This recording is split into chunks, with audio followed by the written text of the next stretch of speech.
Reuben Thorne, a night janitor in Detroit, discovers a wallet stuffed with $10,000 and an address from his childhood home.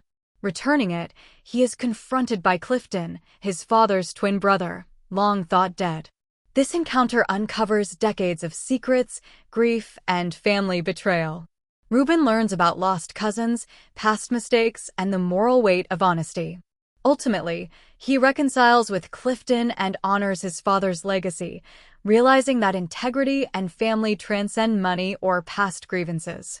Reuben Thorne wiped the sweat from his brow and pushed his mop across the polished marble floor of the 23rd floor executive suite. The city lights outside the floor-to-ceiling windows twinkled like scattered stars, indifferent to the menial work of a janitor moving through corridors where fortunes were made in a day. 15 years of cleaning these buildings had taught him patience, invisibility, and the rhythm of solitude. Tonight, the silence was complete, except for the hum of fluorescent lights and the occasional echo of his footsteps. He had come to appreciate the night. After Janelle's death, the quiet gave him something no living room ever could: peace. Peace and perspective. But that Tuesday night, peace came with an unfamiliar tension. As he mopped under a mahogany desk in a corner office larger than his entire apartment, his handle nudged something wedged beneath it. A leather wallet slid onto the carpet, rich and heavy in his hands. The monogram gleamed, CT. He froze. Reuben Thorne, trained by a father who valued honesty above all, hesitated. $10,000 in crisp bills stared back at him, a temptation the size of his life's small frustrations. His heart pounded, and for the first time in years, he felt the old tug of survival instinct, the one his father had always called conscience. Reuben's mind flashed to his father, Dennis, a locksmith who had raised him in a cramped apartment after a sudden departure from a yellow house full of memories.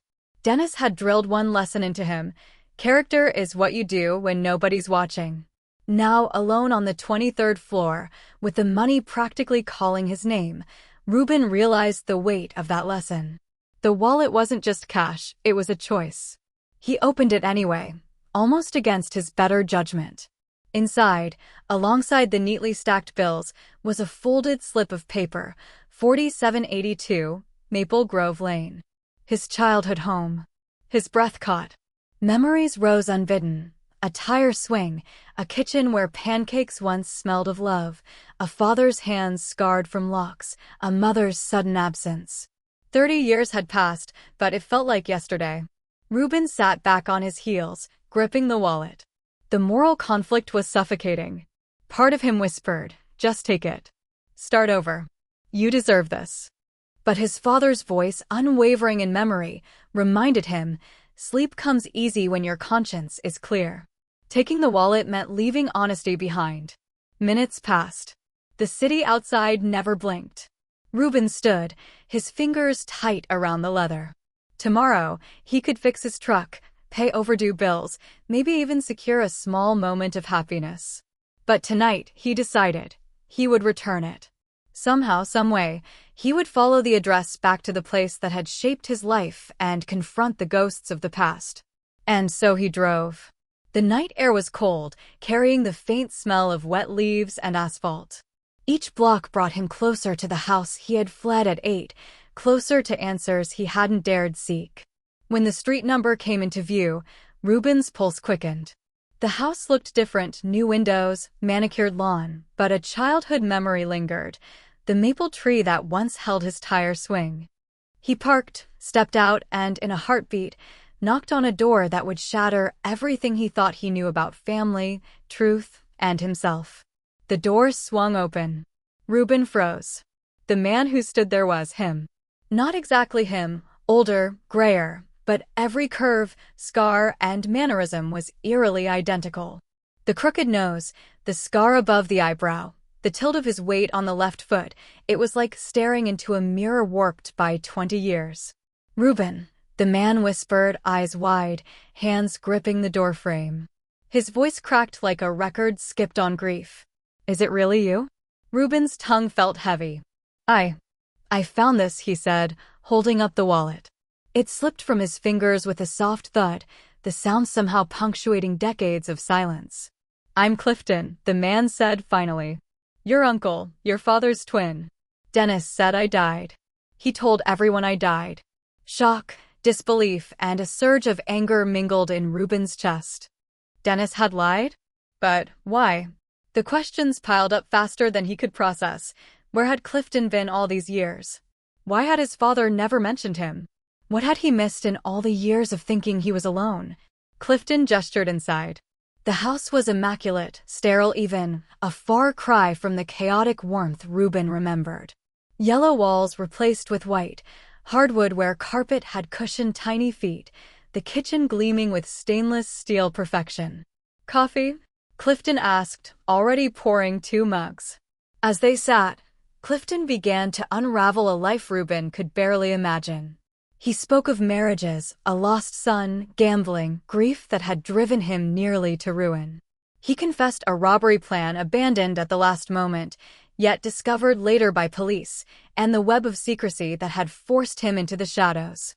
Each word weighed heavily, revealing sacrifices, mistakes, and the unbearable loneliness of a life hidden from those who mattered most. Ruben's heart tightened. Each revelation was a puzzle piece of his own history, of the man he had lost before even knowing him. He saw not only Clifton's pain but his father's choices meant to protect, to save, to preserve what love remained.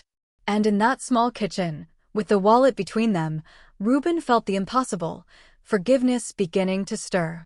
Clifton slid open a cabinet, revealing stacks of cash, hundreds of thousands, meticulously saved over decades. "This was supposed to go to Dennis," he said quietly. "Heart money. Love money. I was going to make it right, but..." His voice broke. Ruben swallowed.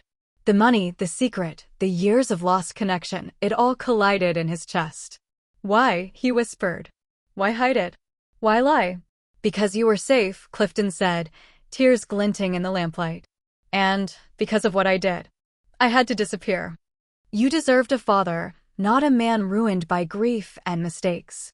Ruben realized the moral weight of the wallet was trivial compared to the burden of truth.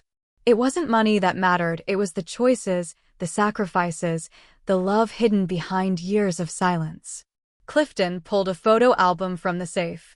Images of Ruben growing up, graduations, Janelle's funeral, his father at work, each captured from a distance, chronicling a life watched but never touched.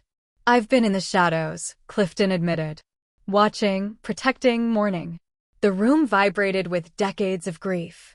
Ruben understood then the true inheritance, the lesson of honesty, the gift of protection, and the price of love. "Forgive me," Clifton said, voice raw. "For being gone.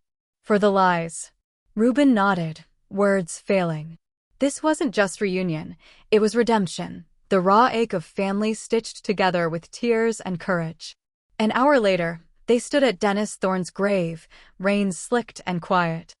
Clifton fell to his knees, speaking to the stone as if it could hear him, apologies, gratitude, sorrow spilling into the October air. Ruben watched, understanding that forgiveness wasn't earned, it was a choice. Clifton's body shook, but the storm of regret began to settle. Ruben felt his own heart release decades of pain. In that moment, family wasn't about blood, money, or secrets. It was about truth, sacrifice, and the courage to reconnect. Weeks later, Ruben returned to his night shifts. The hallways remained empty, the floors silent except for the mop. Yet something had changed. Clifton occasionally joined him, sharing memories, stories, laughter. They had reclaimed a life that was once fractured. The wallet had been returned. The inheritance redistributed to charity. What remained was intangible: family, forgiveness, and the profound truth Dennis had lived by: character is what you do when nobody's watching. Ruben smiled quietly, pushing his mop, glancing at the skyline. The city still sparkled like scattered stars. Peace wasn't in wealth or success. It was in honesty, love, and the choices that made a life meaningful. And sometimes Ruben thought, even the smallest objects, a wallet, a photograph, could carry the weight of a lifetime, unlocking the family you thought you'd lost.